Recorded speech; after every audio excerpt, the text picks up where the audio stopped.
Hello, my kittens. Thank you so much for tuning in again. Got your paints, your brushes. Let's paint. My editor will be flashing the colors across the screen now so you can paint along at home. Also, you can see my colors laid out. And let's get to painting.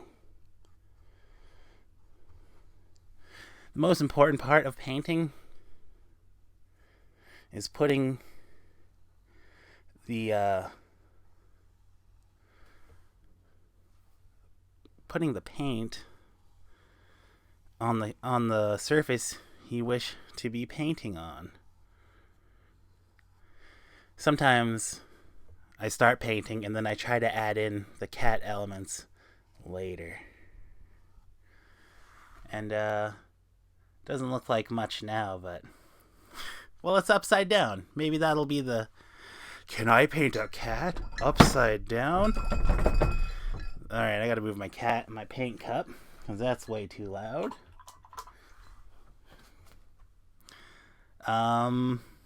Let's paint the sun. Since it's upside down, the paint has to go on the bottom. Now that I have yellow on my brush, I add a little bit of the blue. Oops, wrong blue. I want this blue. The cerulean blue and this yellow I have make a pretty nice green. Ooh. Oh, that's kind of beautiful. I think I went kind of light with the blue, so there's just a lot of yellow in my mix there. And it's really poppin'. It's really poppin', guys. And girls. My kittens. Who cares what the genders of the cat is? Who cares if you got a male or a female? Unless you're breeding cats, then it really matters. But you get your cats neutered like respectable adults. And help control the population while keeping cats healthy. Alright. Let's clean the green off my brush. Where's my towel? I just have like a beach towel here I have purposed for cleaning the paint off my brush. I go through them. I just throw them out when they're done. The sky.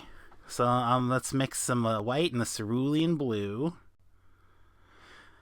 I noticed that I only used that really dark blue in the first step where I outlined the cat. Maybe that's something I could edit down. Trim down my palette.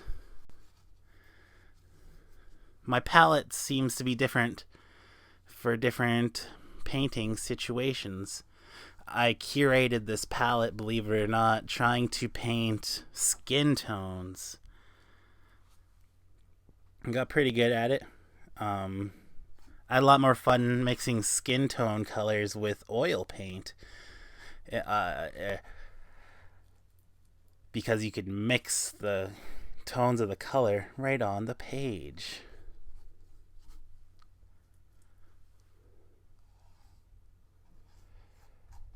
But I find it more challenging to use acrylics. But at the same time, it's kind of more fulfilling at the same time in the way that an acrylic paint dries, man.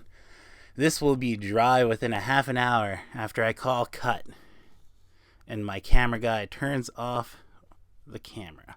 That's all my camera guy does. We set up the shot. I set up the shot. And make it look all in focus. Did I focus today?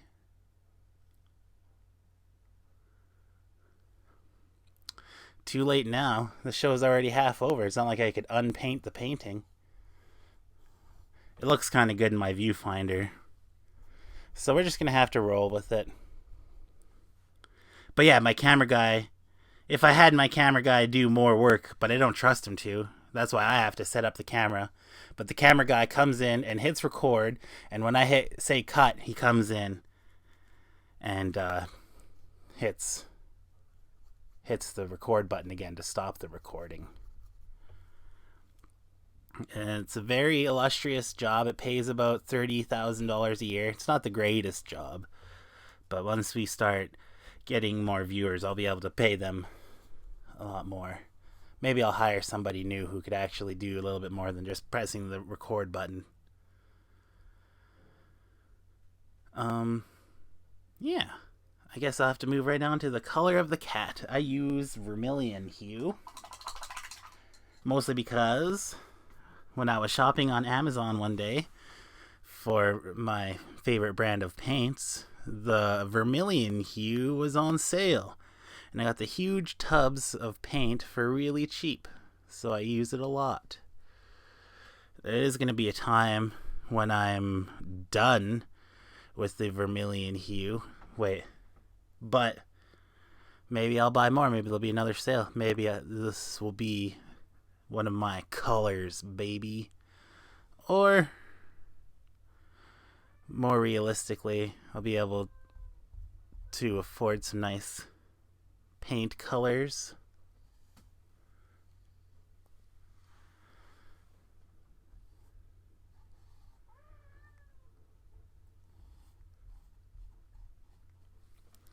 And then we'd be able to step up my game. I don't even know if my paintings are, it's hard to say if my paintings will evolve and get better because they're already perfect.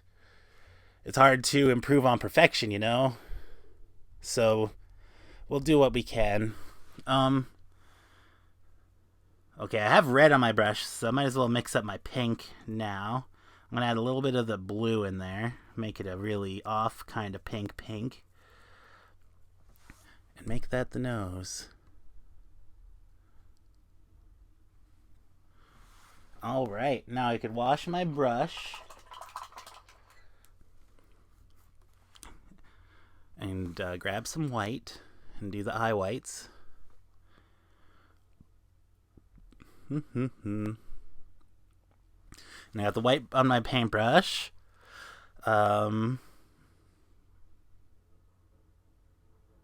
Let's make a green eye. Let's go back with kind of a light green. Make some white, yellow, and the cerulean blue. And that'll be the color of my cat's eyes.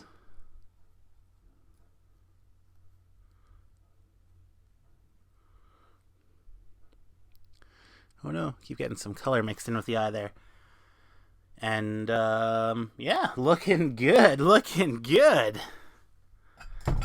Oops, went wrong water cup. That's the loud one. Okay, now I'm going to mix some black together. So I got the ultramarine and the vermilion. And I find there's enough yellow in this mixture to make a passable black. Might be a little bit bluish in tinge at times. But, it doesn't really matter. It's just me being cheap, not having to put black on my palette and waste all that paint. I never really waste my paint, though. I usually, when I'm done filming on camera, I'll continue painting in my notebook. Alright, here's the smile I normally paint. But I would paint it like a frown today because it's upside down. Oh, there's a big frown. Load up my paintbrush and get some whiskers in there. Nice. One last wet of the paintbrush. Dry it off on my towel. Get a little bit of white and put little eye whites of dots. And there you go. I did it. I painted a cat upside down. Let's just take it out of here. I have a pin in there. Just take that out.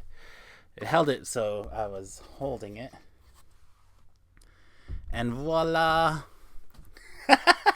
He looks like he's dancing. He's going like this. Maybe he's posing. He's like, oh, you need the bathroom? It's over that way. Yeah. Yeah, just flex. I can't even do it. And what do you know, man? I can paint a cat upside down. Maybe you can too. What would you name this cat? What, does this cat have a name to you? He has a name to me.